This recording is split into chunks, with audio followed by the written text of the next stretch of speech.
Hi guys, I'm Sabha, your English faculty at Tollywood. So in this video, I'm going to specifically discuss smart ways to tilt your interview in your favor. You should know that interview का 30 to 40% part वो आपके हाथ में होता है कि how you want to drive that interview. आप definitely अपने according interview को drive कर सकते हैं. Okay, so basically I'm going to discuss all those strategies in this video. So please like this session and share this session also with others. और अगर अभी तक आपने हमारे चैनल को सब्सक्राइब नहीं किया है तो एक बार चैनल को भी सब्सक्राइब कर दीजिए. So how to start? देखिए सबसे पहले whenever you enter the interview hall, ठीक है, इंटरव्यू रूम, सो बेसिकली वहां पर एग्जामिनर पहले से माइंड सेटअप करके नहीं बैठा होता है कि आपसे क्या क्या क्वेश्चन पूछने हैं. ओके, सो व्हाट हैपेंस कि द मोमेंट यू एंटर या जो आपका गैप होता है तो with in that time interviewer goes through your CV या जो भी पैनल मेंबर्स होते हैं सबसे पहले दे गो थ्रू योर सीवी. ठीक है, सीवी में कुछ कुछ ऐसे पॉइंट्स होते हैं जहां से वो क्वेश्चन स्टार्ट करते हैं. सो बेसिकली कभी भी आपने देखा होगा, अगर आपने एक्सपीरियंस किया होगा, तो आपका जो इंटरव्यू जो स्टार्ट होता है या तो वो सीवी के थ्रू होता है या इंट्रोडक्शन के थ्रू होता है. So your CV and your introduction, they can be question banks for the interviewer. Basically वही क्वेश्चन बैंक होता है, वहीं से स्टार्ट होकर के धीरे धीरे आपका इंटरव्यू बढ़ता है. अब आपके सीवी में, आपके इंट्रोडक्शन में ऐसे कौन कौन से पॉइंट्स है जहां पर आपको बहुत ज्यादा फोकस करना है, बिकॉज वहीं से क्वेश्चन रेज होगा और फिर आगे बढ़ते बढ़ते वो किसी भी डायरेक्शन में जा सकता है. Okay, so as I said your CV and your introduction, ये जो इंट्रो होता है, बिकॉज पहला क्वेश्चन आपसे यही होगा, introduce yourself. So these two things can be a question bank for the interviewers.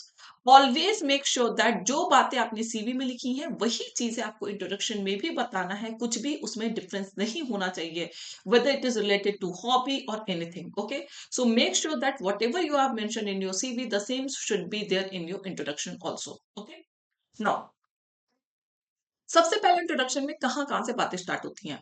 So the first question can be from your name only. देखिए हर किसी से नाम पे क्वेश्चन नहीं पुटअप होगा. अगर आपका नेम बहुत यूनिक है, ठीक है, that is not a common name और it has some specific meaning.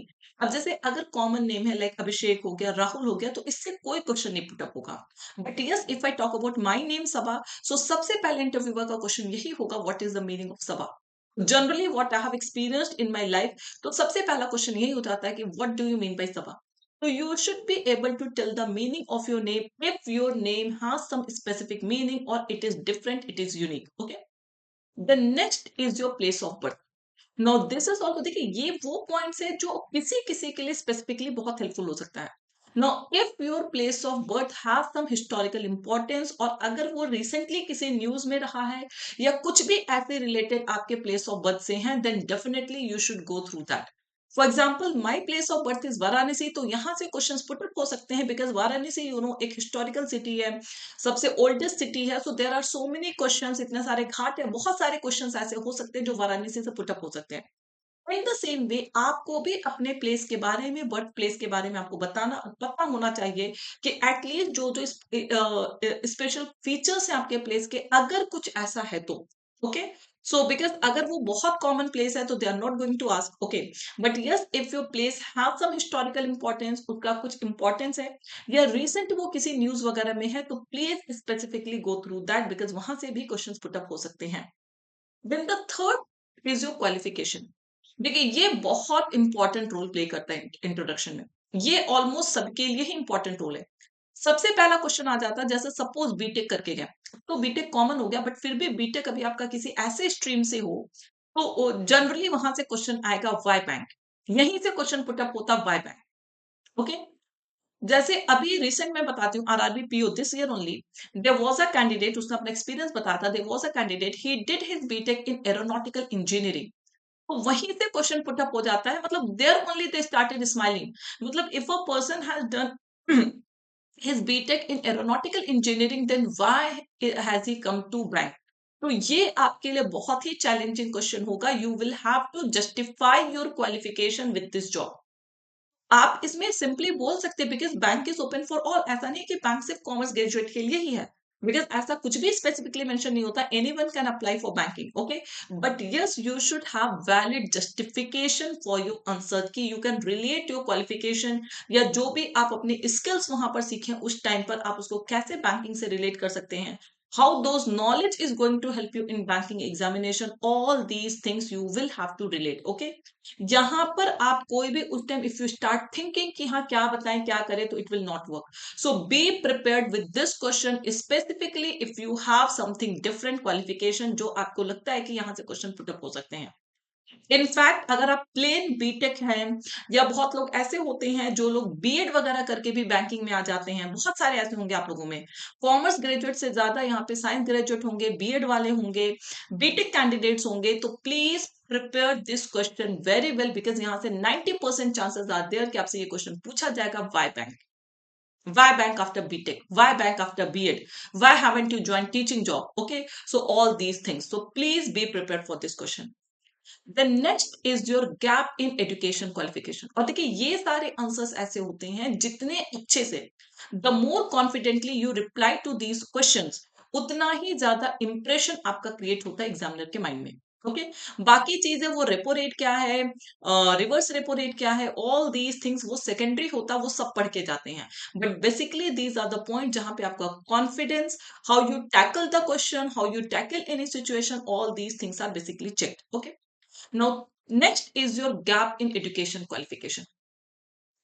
ठीक है, आपके एजुकेशन क्वालिफिकेशन में अगर कोई गैप है तो वहां से भी क्वेश्चन पुटअप होता है. जैसे सपोज आपका बीटेक कंप्लीट हुआ है 2018 में, and now you are going for 2022 interview, so there will be a question, what were you doing for 4 years? और ऐसे क्वेश्चन में please do not try to tell lie. कभी भी झूठ बोलने की कोशिश मत करिएगा, बिकॉज वहां पे वो चीजें पता चल जाती हैं. अगर आप झूठ बोल भी रहे हैं तो you should have that much confidence कि वो लगे ना कि आप झूठ बोल रहे हैं. और my personal suggestion is that whatever may be your reason, जो भी आपका रीजन रहा हो, please tell that reason. Okay, आप वो रीजन बता दीजिए, बिल्कुल साफ साफ बता दीजिए कि आप क्या कर रहे थे, क्या चीजें हैं. ठीक है, because it is better to be honest than to tell lie. और एक निगेटिव इंप्रेशन क्रिएट करने से बेटर है कि आप ऑनेस्टली हर क्वेश्चन का रिप्लाई कर दीजिए. Okay, so this is can also be important. अगर आपके उसमें कोई गैप नहीं है, आपका रिसेंटली, जैसे अगर आपका किसी का 2020 में कंप्लीट हुआ है, तो still it will not make difference, because 1 साल 2 साल लग जाते हैं इंटरव्यू, मतलब कंप्लीट किसी भी बैंक एग्जाम की प्रिपरेशन करने में या किसी भी कॉम्पिटेटिव एग्जाम के लिए, it is genuine. But yes 3 years 4 years 5 years का गैप है, then definitely you have to prepare a question here. यहाँ से क्वेश्चन पुटअप करना होगा आपको. The last is your hobby. अब देखिए अगर आपको लगता है कि आपका ये सब कुछ सही है, यहां से कहीं से क्वेश्चन पुटअप होने के चांस नहीं है, then I am very much sure कि examiner will start with your hobby. Hobby देखिए, do not write only reading books reading books reading books. Okay, because reading books भी अगर आप लिखते हैं तो they can ask you anything. Reading book का कोई लिमिट नहीं है guys. Reading newspaper, there is no limit, वो कहां से कहां तक के न्यूज में लेके चले जाएंगे, you will never know. If you are genuinely a voracious reader, then definitely you can mention that reading books, reading newspapers, all these things, but be prepared for to face any sort of question. Because ये एक ऐसी चीज होती है जहां पे question का कोई लिमिट नहीं होता, कुछ भी पूछा जा सकता है. तो आई विल सजेस्ट कि हॉबी अगर आपकी कुछ डिफरेंट हॉबी है, if you know singing, mention that. अगर आपको सिंगिंग आता है, बहुत सारे ऐसे इंस्टेंसेस हुए हैं जहां पर वो कैंडिडेट से बोल देते sing a song. You are sitting in this situation, which song will you like to sing? And if you know singing, अगर आप गाते हैं अच्छा, तो इससे अच्छा चांस आपके पास नहीं है इंटरव्यू को अपने फेवर में करने का. Because if you sing well, they will be impressed. अगर आप कॉन्फिडेंटली एक सुटेबल सॉन्ग आप उनके लिए सिंग कर देते हैं, या आप उनसे उनकी प्रेफरेंस भी पूछ सकते हैं, वट एवर दे से. ओके, सो उसके अकॉर्डिंग अगर आपने एक सुटेबल सॉन्ग गा दिया वहां पर, so that is going to be, that can create an impression. Now if you are good at painting, you can mention that. Painting, singing, अगर आप इसमें से किसी में भी adept हैं, do mention that your hobby. Once I'm telling you all these examples, once there was a candidate who used to do very good painting. ठीक है, बहुत अच्छी पेंटिंग वो करता था. तो वहां पर एग्जामिनर ने यहीं से क्वेश्चन पुटअप कर लिया पेंटिंग के लिए कि please paint make my sketch. ठीक है, and he made and he was selected also. तो ये सारे जो डिफरेंट हॉबी है ना, ये सभी के नहीं है, ये आपकी स्किल्स हैं.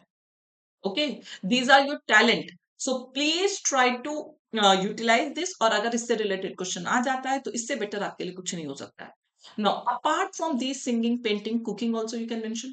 कुकिंग में they might ask you the recipe of any food. ये जेन्युइन चीजें, ऐसी चीजें पूछी जाती हैं. Okay, no if you say gardening, तो गार्डनिंग में भी अगर आप लिखते हैं गार्डनिंग, तो उसके बहुत सारे प्रोसेस होते हैं गार्डनिंग के, कि रोज को कैसे प्लांट करते हैं, किस ट्री को कैसे प्लांट करते हैं, all these things. So be prepared for all these answers. अगर आपको लगता है कि आपके पास साउंड नॉलेज है इस चीज से related, then you can mention philately. That can be a good thing. But philately में भी अगर आपको स्टैम्प्स वगैरह सारी चीजों के बारे में बहुत अच्छी नॉलेज होनी चाहिए, you can mention that also. So देखिए, हॉबी एक ऐसी चीज है कि जो मैं बता के नहीं कर सकती कि नहीं आप ये हॉबी लिख दीजिए। हॉबी मीन जिसमें जेन्युइनली आपका इंटरेस्ट हो, जो आप फ्री टाइम में करना चाहते हो, what ever it may be. Generally boys right watching cricket, playing cricket. So you can write, but playing cricket में भी बहुत सारे क्वेश्चंस पुट अप हो सकते हैं। जितने भी रिसेंट टूर्नामेंट हुए हैं, वर्ल्ड कप हुए हैं, जो भी चीजें हुई, you have to know each and every question, the terminology of cricket, वो सारी की सारी चीजें आपको पता होनी चाहिए। तो इफ यू नो कि हाँ आपके पास नॉलेज है, then definitely you can mention that. So that's all. I hope this video will help you. At least you will go through your CV, you will go through your interview, because ये चीजें एक दिन में prepare नहीं होती हैं. तो start your preparation from now itself. Wish you all the best. I hope that you all will get a chance to give interview this time. So thank you guys. And we are having interview batch also. So you can join this batch so that you can have that experience, face-to-face experience with our experts. Okay. So you can use my code Sabha. If you purchase this code today, so course today, you will get flat 55% off. So that's all. Thank you. Please like this session and share this session.